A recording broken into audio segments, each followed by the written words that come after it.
are officially a week and a half away from the start of Halloween Horror Nights 2023. And in today's video, we're gonna head on inside the park and give you guys, in our opinion, the best places to get away from the crowds and the scares and to relax. Think of this as a relaxation guide to Halloween Horror Nights. And along the way, we're gonna give you guys some of the most recent updates for the scare zones and Halloween Horror Nights construction. Let's head on inside, guys. So of course, by relaxation, we mean the best places to get away from the scares, the best places to get away from the crowds, because Halloween Horror Nights can get pretty crowded and it's very easy to get overwhelmed with the event. So these are the places where we personally like to go to just decompress, de-stress, and to get away from it all, recharge our social battery before heading back inside the event. We're not even inside the park yet, and take a look at this first update that we have over here. We have a brand new truss structure that has been erected literally in front of the gates over here at Universal Studios.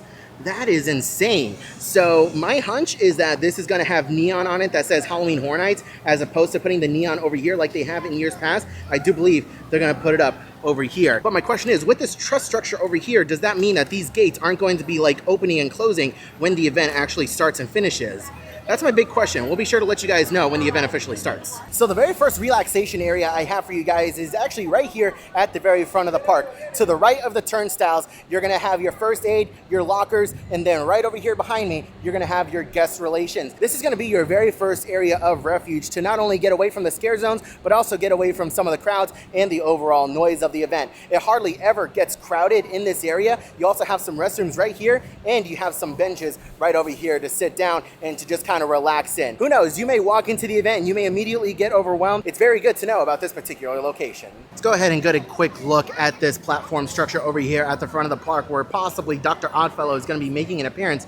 You can see we have a couple of speakers that have been placed on either side, and we have a staircase covered in scrim going up to the top. You can see we have a hand railing over there going from the staircase over to the platform, so that is how they are going to be getting up and down off of this platform. Other than that, nothing else too new going on this portion of the park. And take a look at that. We have a fog machine that's been placed over here as well. Moving on down, let's go ahead and get a quick look at the carriage over here. Now, to me personally, I think that this is going to be for Madame Bastille. I think if she's going to make an appearance at the event, it's going to be over here, because to me, this looks like a psychic's carriage, a palm reader's carriage. And we even have over here a lot of the Zodiac symbols represented right here. You can see the scrim has been taken down. We have some lights for some special effects over here. Definitely probably going to be some fog around as well. And we have 5 foot triggers over here on the stage, and all of these are going to trigger different special effects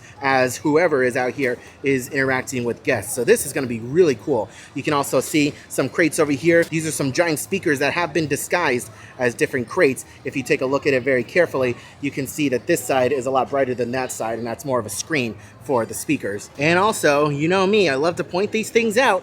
We have a fog machine right over here. So we're not quite heading into the Dark Zodiac scare zone yet. We're gonna work our way clockwise around the park, but I wanna bring your attention to these briefcases over here. You can see that there is a padlock on it, and it does have a handle. And on the opposite side over here, we have some hinges. So these crates are going to swing open for the event, and I have a sneaking suspicion that there are bodies hidden inside of these crates. We have a crate over here, and we have a crate back there. Both of them about the same size, just different colors with hinges. And you guys can see, once again, we have the Dr. Oddfellow symbol making a return appearance, and we have a new symbol over here as well. And are those some of the Zodiac symbols? No, those aren't Zodiac symbols up there. Huh.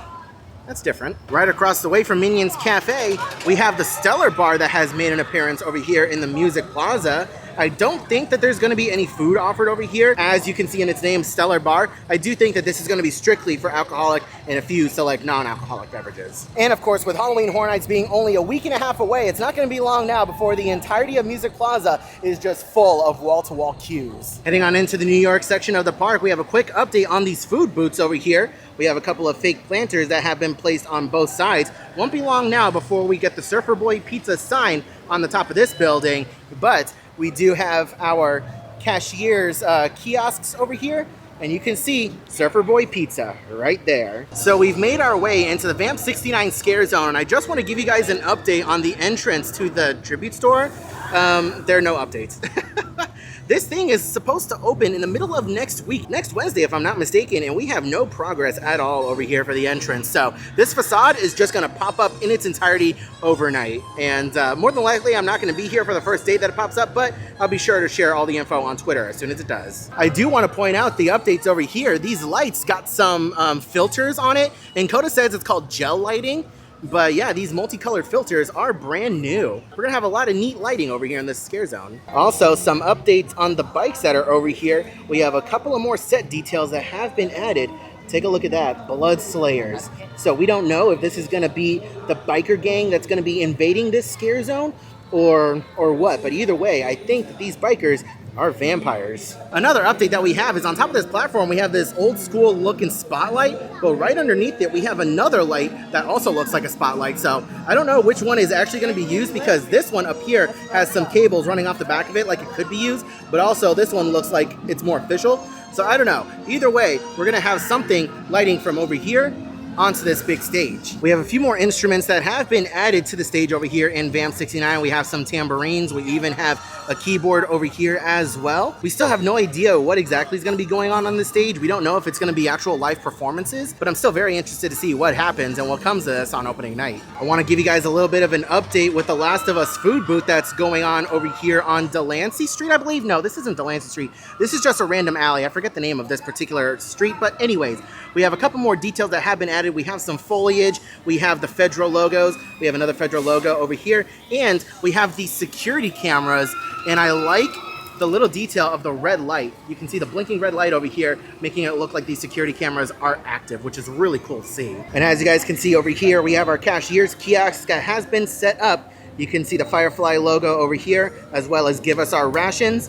And it says, have your ticket ready, show your ID card. Yellow ticket is Class A rations, and then red ticket is Class B, and white tickets being Class C. So are they doing what I suggested on Twitter? Like, I know they probably had this idea before I did, but you pay over here and they give you an actual physical rations card to give to the booth over here, so that way they know exactly what kind of food to give you.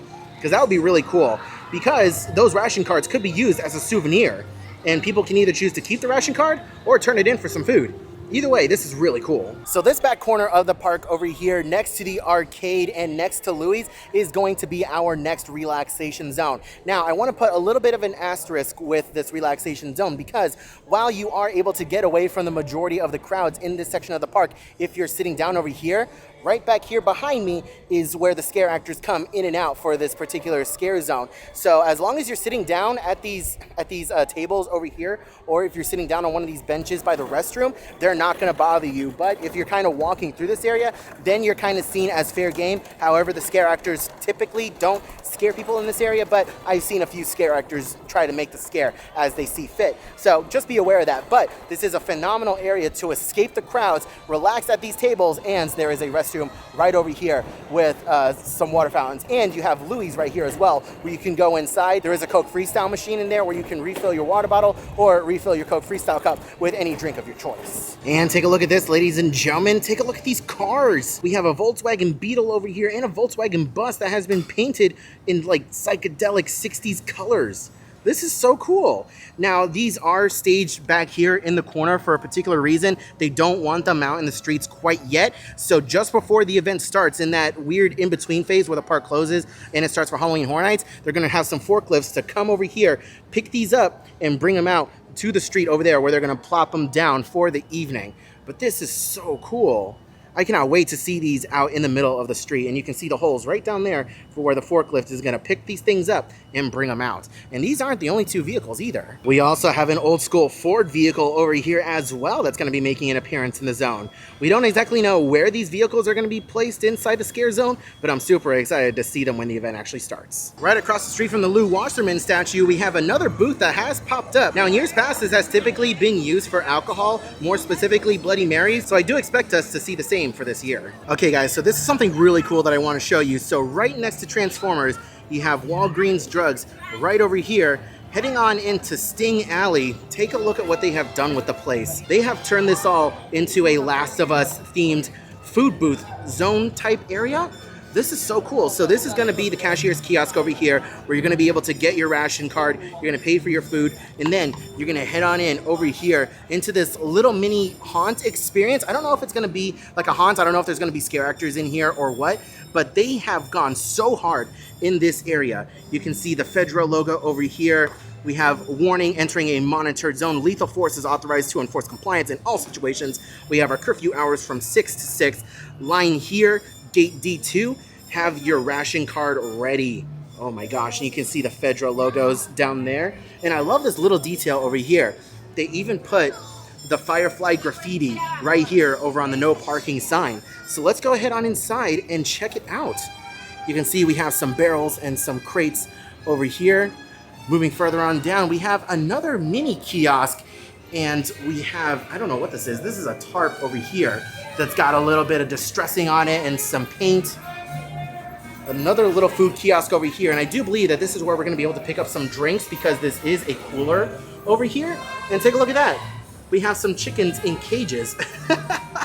Some chickens in cages. We have another barrel, some sandbags, and a keg, and this is going to be the main food booth. Now, I don't know if this is where we're gonna be able to pick up the Last of Us ravioli, or if it's gonna be on the other food booth on the other side of this alley, but take a look at this. This is so cool. Ration Distribution Center. We can see some more sandbags over there, the Firefly graffiti logo, the Fedra over here as well. We have milk for $2.89. We have some more crates, barrels, sandbags, and this is going to be a one-way street. So you're going to enter in over here, you're going to walk down this way, pick up whatever food you ordered, and you're going to keep on walking, and this is going to be the exit only. And as you make your way back out, we have the Palace Arcade, and on the opposite side, warning, entering a monitored zone, exit only. Quarantine area with, again, the curfew hours. So in case you guys don't know, I do actually have a second channel. It's called Theme Park Arcade. That's my gaming channel, and I've actually been live over the last couple of days playing The Last of Us for the very first time. I wanted to do my research before Halloween Horror Nights actually starts, so that way I know exactly what I'm getting myself into. We actually just got to the Pittsburgh section in the game, so if you guys are wanting to check that out, follow along with those live streams, go ahead, hit the link down in the description below to Theme Park Arcade. Go ahead and subscribe to that channel. We are trying to hit 1,000 subscribers over there so we can get monetized. Go ahead and do that and come hang out with me as we play The Last of Us. All right, ladies and gentlemen, here we are at our next relaxation zone that we personally really love to hang out in when it comes to Halloween Horror Nights. This is on the back side of the Richter Burger Company, right across the street from the Fast and Furious Supercharged Q, and that is going to be the entrance to our Chucky haunted house. Right over here on the back side of Richter Burger Company is going to be a great place to escape the crowds and escape a lot of the craziness that is Halloween Horror Nights. There are a lot of tables and chairs out here. A lot of them offer shading, not that you're really gonna need it in the evening, but in case it does start raining, you can come over here, seek refuge under these umbrellas, and you have easy access to Richter Burger Company where you can get some delicious food and, even better, some Coke freestyle machines to refill your water bottles or whatever kind of freestyle drink you might want. Alrighty, let's go ahead and move on into Shipyard 32. You can see we have a dedicated sign for it over here on this truss structure, and once again, the Dr. Oddfellow symbol has made an appearance in this zone. We have some more thematic details that have been added throughout this scare zone just to set up the overall mood and ambiance of an old shipyard. It has some lanterns, some netting, some barrels. It has some pallets. Now this is covered. I don't know if this is covering something specific that's going to be uncovered during the event. We're not going to take a look right now, even though I know Coda, every fiber of her being, her intrusive thoughts are telling her to uncover it to look. But I think that this is something that's going to be uncovered during the event. We have some more crates, some more barrels over here. So thankfully, it's a little bit breezy. These were just blowing in the wind a little while ago, but you can make out a body that's in there, and it looks like he's kind of hunched over. So my suspicion is that this body is going to be moving in and out of this space because you can't really get in over here. You can kind of see the fingers poking through over here. But yeah, there's a little bit of a body hanging over. It's a mannequin. Huh. I wonder what this is all going to be used for. And just take a look at this, guys. I love it when my hunches come to fruition. That angled truss has indeed turned into an actual crane. We have some ropes over here that have been frayed, and it looks like this crate or, box that was being hoisted by this crane fell, and now whatever is inside has escaped. So that is really cool to see. I love this detail. You can see we have a fog machine that's been placed over here. We have a couple of speakers. We have a light back there, and this giant crane. And check this out, guys. This is something that's completely new. The Dr. Oddfellow truck. Now, this particular truck has made repeat appearances at Halloween Horror Nights throughout the years. You can see Coda being a little nosy, trying to look on the inside. But this truck in particular made an appearance last year in the Sweet Revenge Scare Zone. If you remember, it was parked at the very back end of the New York section, and these doors were swung open to reveal different weapons on the inside, and this was all painted white. So now it's all red. Moving outside of San Francisco, across the way from King's Cross Station, let's go ahead and take a look at the progress of the Peacock Bar. And we have some new lights that have been added. We have some speakers and some other lighting down here. On these other truss structures over here, we have some new lighting. This is gonna be a whole party zone. I can't wait to see this in action. This is gonna be awesome. So our next relaxation zone is gonna be here right outside of the entrance to Diagon Alley. And I'm not talking directly outside of the entrance, but there's a little exterior walkway that goes around the outside of the entrance of Diagon Alley. I hope that makes sense. I'm gonna show you guys a little bit of an aerial so that way you guys know exactly what I'm talking about. Here's what it looks like right outside of King's Cross Station. That's how you get into this little outside pathway. And this is gonna be our next relaxation station. Typically, not a lot of people travel this way when they are walking from one area of the park to the other, as a lot of people typically take the shortest route, which is going to be right outside of Diagon Alley. Plus, you're going to have a lot of foot traffic going in and out of Diagon Alley this year with the arrival of the Death Eaters. So this area right here has plenty of benches for sitting down and relaxing, and it is nice and out of the way from all the crowds. So you're going to be able to sit down here, take a drink of water, eat some food, and relax. Crossing the bridge over here into Simpsons Land, we have another food booth that has popped up. We saw this food booth pop up last year during the event in the kids zone area. We have Springfield down that way, we have Diagon Alley over here, and this is where the food booth is located. I do believe that this is where we are going to find the peanut butter burger that I tried over at the Taste of Terror. Don't quote me on that, but I do believe that this is where we're gonna find it. Our next relaxation zone is gonna bring us into the Springfield area. And this area is not very well known by a lot of people. This is actually on a lower level of the Springfield area. Right over here behind me, we have Duff Gardens, and then right over here, across the street from Moe's, is where you're gonna find a lower area with a bunch of tables that are covered, and it is always, even on the busiest of days, super quiet down here. This is gonna be a great area to come and escape from the crowds that are gonna be traversing Springfield. Nice place to sit down, relax, eat some food, and get a drink. Let's go ahead and check in on the progress of the Jungle of Doom Scare Zone, my personal most anticipated scare zone of the event. Our two spiders are looking good as always, but something that I want to bring your attention to is not only this over here, but we also have a fog machine right there. The last time we were here, these sheets were solid and they weren't cut up. It looks like they've taken a razor blade to it and cut some slats into it, so that way a scare actor can go inside and jump out and scare people at their own leisure, which is really cool to see. Some more foliage has been added to some of these other side details over here in the zone. Nothing too crazy. The most significant change that we've had is this little hooch shelter structure that has been constructed over here. So whoever crash landed must have tried to make some kind of shelter. I don't know how good that's gonna do them in this Florida heat and all the rainstorms, but they also set up a campfire over here, and it looks like they were dining on some rats. So the poor Remy's had a rough day, in my opinion.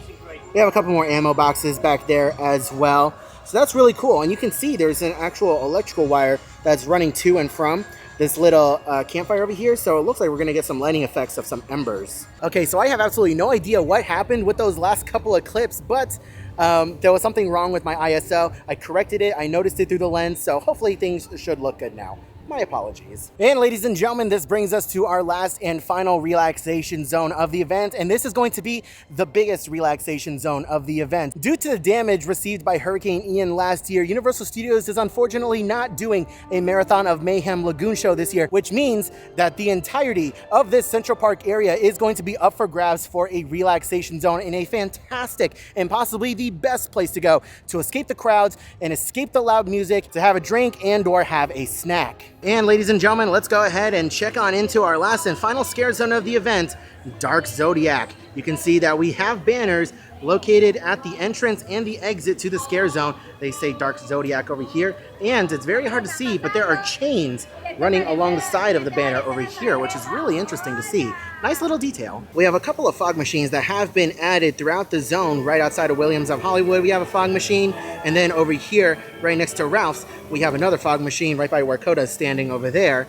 Nothing new going on this particular platform with the Scorpio and the Pisces, and I don't know what the fish is, but there's nothing new going on over there. But I think we have a few more details going on a bit further south of here. And over here, right next to the Born Stuntacular, this is going to be our next little updates for the Dark Zodiac Scare Zone. Nothing new going on at first, but take a look at these. These are flame towers. There's going to be flames shooting out of this, either flames shooting out or just, torches. Either way, there's going to be some pyro and fire involved. Let's go ahead and take a look around the back because my friend Kevin pointed out an emergency shutoff switch over here. You can see the gas lines that are running to both of these pillars for these flame effects, which I am super excited about. And of course, in classic HHN fashion, we have a foot trigger right here for a scare actor to activate a sound or special effect. All right, ladies and gentlemen, well, that's going to do it from us here at Universal Studios for one of our last and final updates for Halloween Horror Nights 2023. It's almost kind of sad that these updates are coming to an end. We have one more week of updates to go until the official opening night of Halloween Horror Nights. So from the bottom of my heart, thank you guys so much for watching all of these update videos and for tuning back in each and every single week that we come over here. I enjoyed making them, I enjoy editing them, and I really hope that you guys enjoyed them as well. I really hope that you guys found the information in this video helpful. I hope that it helps at least somebody out during the event if you want to come here and you get overwhelmed super easily. Any of those locations will be a fantastic area for you to go and relax. Thank you all so much for watching today's video. Leave a like if you enjoyed any bit of it, and subscribe if you are new around here and you want to see more content like this in the future. I hope you're all having a wonderful day, morning, afternoon, evening, and I'll see you guys in the next video.